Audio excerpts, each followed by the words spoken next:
ہمارے ہاں جب بھی محرم کا مہینہ آتا ہے، اس مہینے میں اور بہت سی جو قباحتیں اور غلط کام ہم کرتے ہیں، اس کے ساتھ ساتھ ہمارے معاشرے میں ایک بڑا اہم مسئلہ یہ شروع ہو جاتا ہے کہ صحابہ کرام رضوان اللہ علیہم اجمعین جو کہ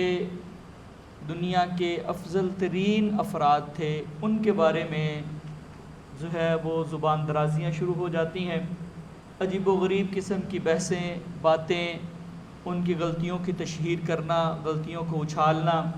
یہ طرز عمل جو ہے وہ ہمارے معاشرے میں پھیلتا چلا جاتا ہے، اور ہر گزرتے سال کے ساتھ یہ چیزیں ہمارے معاشرے کا زیادہ حصہ بنتی چلی جاتی ہیں۔ اس کی بہت ساری وجوہات ہیں۔ ایک وجہ تو یہ ہے کہ پہلے یہ باتیں جو ہے وہ ممبروں تک محدود ہوتی تھیں، اور جو ممبروں پہ بیٹھنے والے لوگ تھے ان میں جو کجرو ہوتے تھے، غلط فکر کے لوگ ہوتے تھے، وہی اس طرح کی فضول بحثیں، اس طرح کے فضول اعتراضات اور صحابہ کرام رضوان اللہ علیہم اجمعین پہ زبان درازیاں کیا کرتے تھے۔ لیکن اب چونکہ سوشل میڈیا کا دور ہے، ہر شخص کے پاس ہی ممبر ہے، ہر شخص کے پاس ہی مائک ہے، ہر شخص کے ہاتھ میں موبائل ہے، وہ ایک ممبر کی حیثیت ہی رکھتا ہے۔ وہ اگر دیکھا جائے تو ایک لحاظ سے ایک مائک کی حیثیت رکھتا ہے، جس سے آپ اپنی آواز بہت سارے لوگوں تک پہنچا سکتے ہیں۔ تو اب ہر بندہ ہی اپنے آپ کو دانشور سمجھتا ہے، ہر بندہ ہی اپنے آپ کو عقل کل، مفتی اور دین کا بڑا عالم سمجھنا شروع ہو جاتا ہے، اور پھر وہ اپنی مرضی کی باتیں کہنا شروع کر دیتا ہے، اور خاص طور پہ وہ باتیں جو ذرا معاشرے کے اندر نئی نئی محسوس ہوتی ہیں، ان کی طرف زیادہ رجحان ہو جاتا ہے۔ تو سوشل میڈیا کی وجہ سے بھی جو ہے یہ بحثیں ہمارے معاشرے کے اندر زیادہ تیزی کے ساتھ پھیل رہی ہیں، اور ایک غیر محتاط رویہ جو ہے وہ صحابہ کرام رضوان اللہ علیہ اجمعین کے بارے میں وہ معاشرے میں پھیلتا چلا جا رہا ہے، جو کہ امت کا جو تسلسل ہے 14 صدیوں کا، اس کے بالکل برعکس ہے۔ پہلی 14 صدیوں میں آپ کو یہ چیزیں نہیں ملیں گی۔ اور پھر بعض دفعہ اس سال میں یہ زبان درازیاں اس لیے بھی زیادہ ہوئی ہیں کہ کچھ عالمی حالات کا بھی اثر ہوتا ہے۔ یہ بات بھی ایک سمجھنے والی ہے۔ آپ میں سے جو زیادہ عمر کے افراد ہیں، 60 70 80 سال کے، وہ اس بات کو اچھے طریقے سے سمجھتے ہوں گے کہ پاکستان میں بھی یہ 80 کی دہائی سے پہلے اتنی شدت کے ساتھ یہ فرقہ وارانہ فسادات نہیں ہوا کرتے تھے۔ یہ جو لڑائیاں، یہ جو جھگڑے،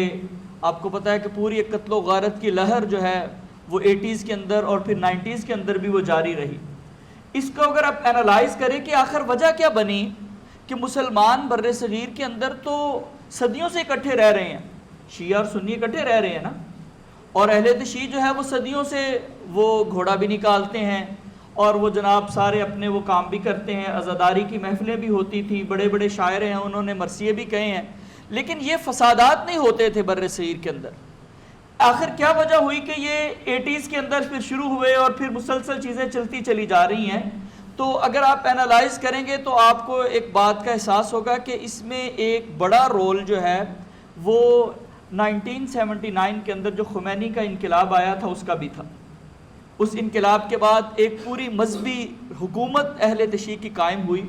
اور پھر ان کو یہ لگا کہ شاید اب وہ وقت قریب آ گیا ہے ان کے عقیدے کے مطابق کہ جب مہدی آئیں گے اور پھر وہ اہل سنت سے بدلہ لیں گے، وہ نعوذ باللہ جو حضرت ابوبکر و عمر کی قبریں اکھاڑیں گے، پھر ان کو سزا دیں گے، وہ بڑے عجیب و غریب قسم کے ان کے عقائد۔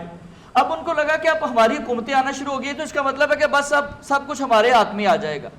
یہ وہ ٹائم تھا جب پھر پورے خلیج کے اندر جو ہے وہ پراکسیز قائم کی گئیں، اور جناب اس انقلاب کو ایکسپورٹ کرنے کا پلان کیا گیا کہ جی اب باقی بھی سارے خطوں میں شیعہ انقلاب بھی آنا چاہیے۔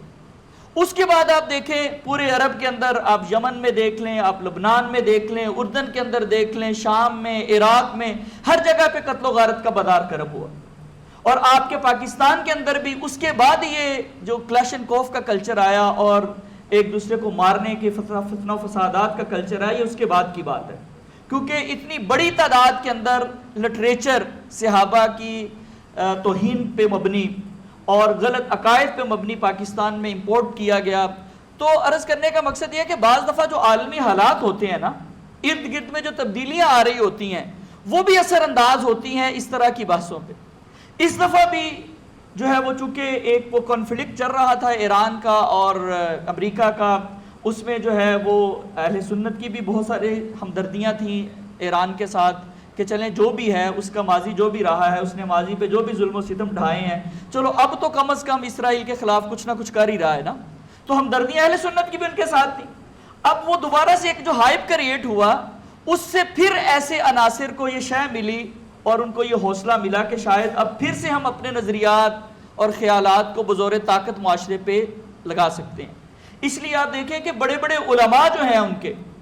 ان کا بھی لہجہ اس دفعہ جو ہے وہ بہت سخت رہا ہے صحابہ کی توہین کے حوالے سے اور اس طرح کی بحثوں کے حوالے سے۔ تو یہ ایک وہ پس منظر ہے جو صرف آپ کو سمجھانا مقصود تھا کہ بعض دفعہ سوشل میڈیا کی وجہ سے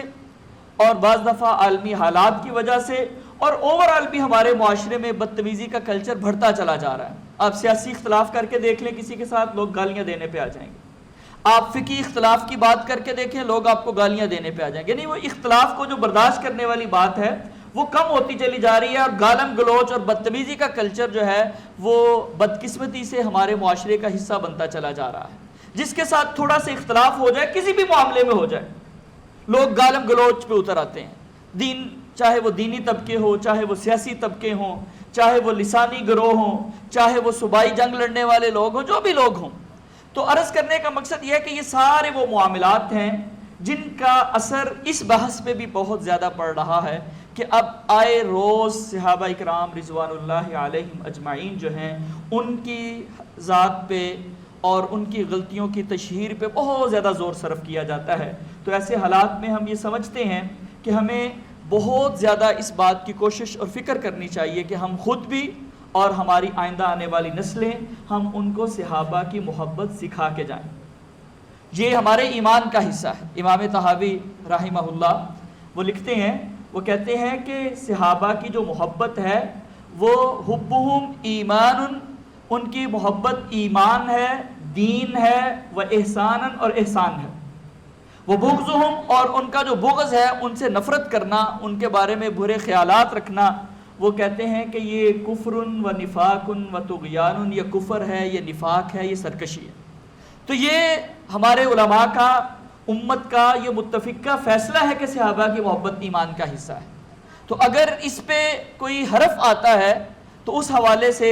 ہمیں کوشش کرنی چاہیے اور صحابہ کی محبت اور ان کی عظمت کے حوالے سے جو چیزیں ہیں ان کا معاشرے کے اندر پرچار کرنا چاہیے، کیونکہ یہ وہ لوگ ہیں جن کو امت میں سب سے افضل لوگ قرار دیا گیا ہے۔ اللہ کے رسول صلی اللہ علیہ وسلم نے کیا فرمایا تھا؟ خیر امتی کرنی، میری امت کا بہترین طبقہ وہ ہے جو میرے ساتھ ہے۔ ثم الذین یلونہم، اس کے بعد وہ طبقہ ہے جو بعد میں آنے والے ہیں تابعین، ثم الذین یلونہم، جو ان کے بعد آنے والے ہیں۔ تو سب سے بہترین جن کو اللہ کے رسول صلی اللہ علیہ وسلم نے قرار دے دیا ہے، اب اگر ہم ان کے بارے میں زبان درازیاں کریں گے تو اس سے بڑی بدقسمتی کی بات کوئی نہیں ہو سکتی۔